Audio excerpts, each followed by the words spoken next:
Hey, this is Nick, aka The Weiler, here for D.O.G. Deadly Operative Grunts, and we're here to give you another Top 10 Tuesday. We're going to be doing the top 10 comic book movies of all time.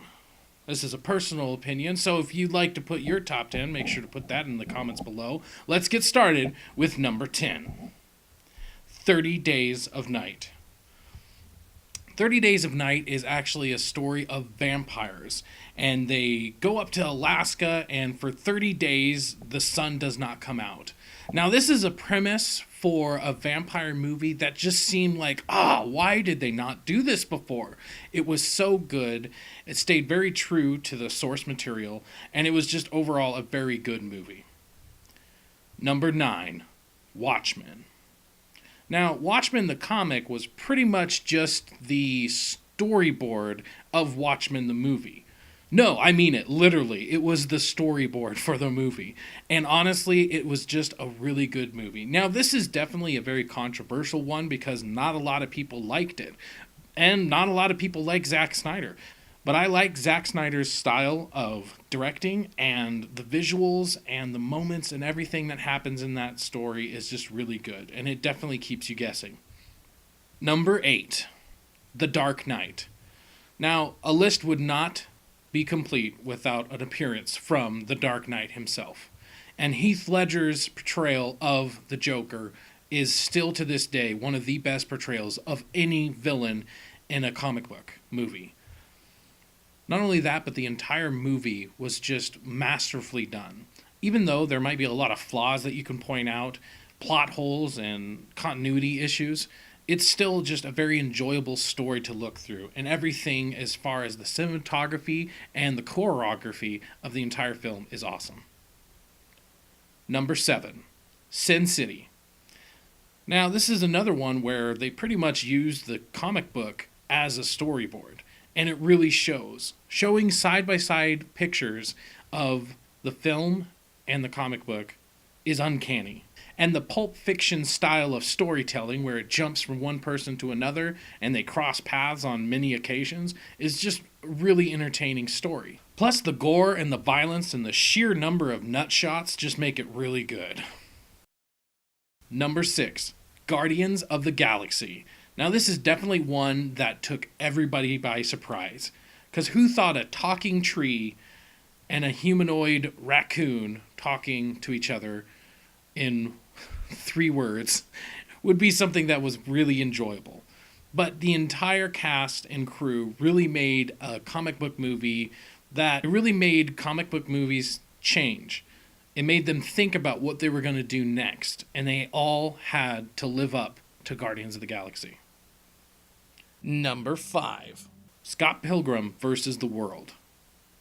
Now, this one did a really good job of not only being very comic booky, but then adding in things like video games. And plus, it's just so hilarious. And everything from the visuals to the dialogue really feels like it is part of a comic book world. And it's just really should be commended for how good Edgar Wright is. And this is one of his best movies. And, we'll never be able to see him do an Ant-Man. But, this is a good substitute.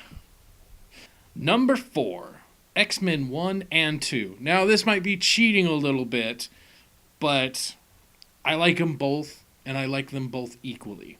X-Men 1 introduced us to a whole new world of comic book movies, and kind of like Guardians of the Galaxy, only, closer to 2000, it really changed the way that comic book movies were handled from that point on. Many could argue that it was actually Spider-Man that did this, but I do not concur. Instead, it's X-Men that really started the new trend in comic book movies. And there are a lot of comic book movies now that maybe we wouldn't have if the first X-Men didn't do so well. And then it followed it up with a just as good and better sequel, which you almost never see nowadays. Speaking of never seeing better sequels, number 3, Captain America: Winter Soldier. What made this so good is that it didn't have to rely on action sequences, even though there were some really good ones. Instead, it made a story that was extremely interesting and it was espionage and everything. You were at the edge of your seat until the very end, and the twist was actually a really good one, and it really stuck with the rest of the Marvel Cinematic Universe. Number 2, Captain America: Civil War. Now this one I almost kind of count as an Avengers movie, but oh well.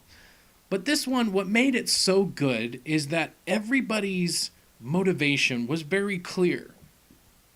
There were a couple of throw-ins like Ant-Man and Spider-Man, but then the good thing is that we don't need another Spider-Man origin story. We have it in Civil War.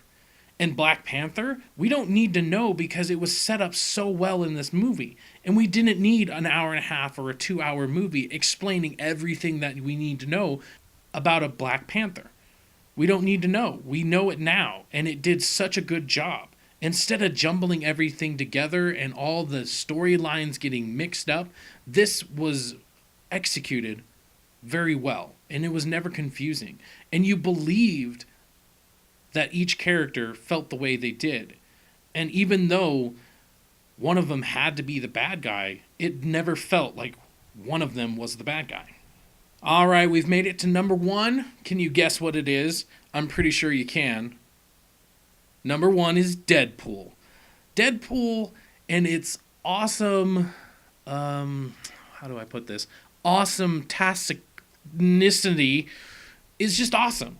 And not only did they give us a movie that really stayed true to the character, but it was hilarious. It had good action sequences. And surprisingly enough, it had heart. And it was actually a love story. Most love stories are just kind of thrown in at the last second because it's like, oh, well, we need to give the women something to think about. But no, this put it in there and it felt so natural. And hey, it came out on Valentine's Day and it was a pretty good Valentine's Day movie. Troubled upbringings aside, this ended up being just one of the best movies of the year. And we're going to get a second one and nobody can wait. We want it now. So that's our top 10 comic book movies of all time. What's yours? Once again, put that in the comments below. If you have suggestions for future top 10s, make sure to put that in the comments below. We'll try to get to them as soon as we can.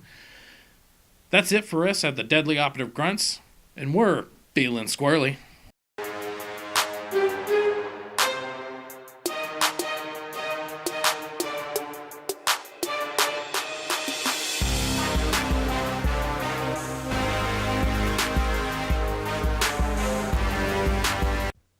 Triple Threat.